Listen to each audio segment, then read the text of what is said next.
Mario can glide across the air using his cape while running off a ledge, also known as a cape glide. It can be used for a really cool edge guarding trick. Luigi can perform a double fireball by cancelling the animation of the first fireball by landing on the stage and then immediately doing another one.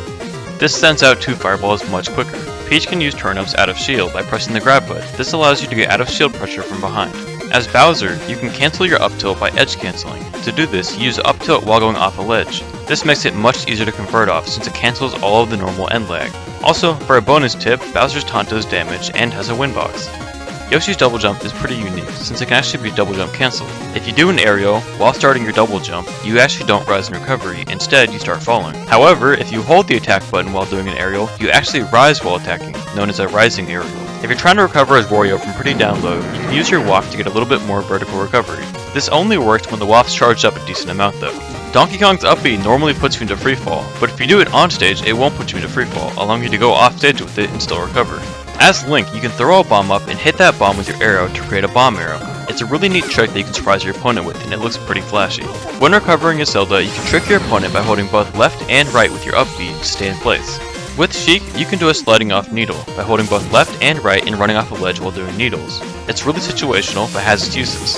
As Pikachu, you can cancel the end lag on Pikachu's quick attack by sliding off a ledge. This is known as a quick attack cancel. Puff's Pound has a ton of shield damage, and if you manage to hit twice with Puff's Pound by angling it towards the stage, you can break a full health shield. For a bonus tip, F Smash goes further the longer you charge it. As Falcon, you can use your side B in the air to spike your opponent, making for a risky but satisfying edge guarding tool. Game & Watch's number 4 actually breaks shields, so if your opponent is shielding your side Bs, you can get a lucky shield break.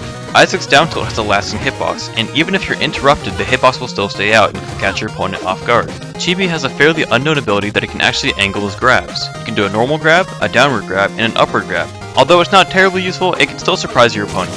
As Ness, you can jump out of your down B, which allows you to turn around midair by reversing your down B and then jump cancelling it. As ZSS, if you use your side B and hold special, you pull your opponent in, but if you let go of special, you hit them outwards, allowing you to mix it up. Samus's grab has a lot of end lag, making it very punishable. However, it's very long range. But if you do a dash grab, you have less end lag but less range, making it a worse but less risky grab. As Pit, your arrows can still be controlled after the animation, allowing you to do some pretty cool stuff with it, and they last forever as long as they don't go off screen. While it's fairly basic, it's surprisingly unknown, but Marth's back air actually turns you around midair and is very important for playing Marth. For both Falco and Fox, you can actually shorten your side B by pressing the special button shortly after you start the side B. This shorten has no hitbox, but is a great recovery move-up. Vandanity can do a retreating neutral B by holding backwards while doing the neutral B. It's a great way to space the move safely. Meta Knight's Tornado is normally pretty slow, but if you do the tornado right when you hit the ground, you actually go pretty fast. You can also mash the special button to increase the height of the neutral B and make it last longer. With Kirby, if you have a power-up you don't want to use, you can use the taunt button to get rid of it and return to inhale. While spin dashing as Sonic, normally when you jump, you do a full jump, regardless if you try and short hop it. But if you hold down and jump, you do a short hop spin dash, which can be fairly useful against certain characters. Tails can do a sort of wave dash tech called Tails Dash by doing jump, down special, release down special, jump very quickly.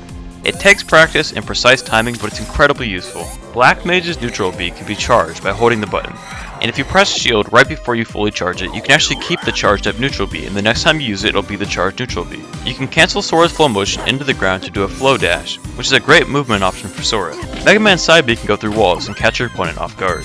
Pac-Man can re-grab his fruit by pressing the attack button right after throwing. This is super good for Pac-Man mains and is one of his most important techniques. When recovering with Lloyd, you can use your down special to give you one of your jumps back, even if you already used both of them.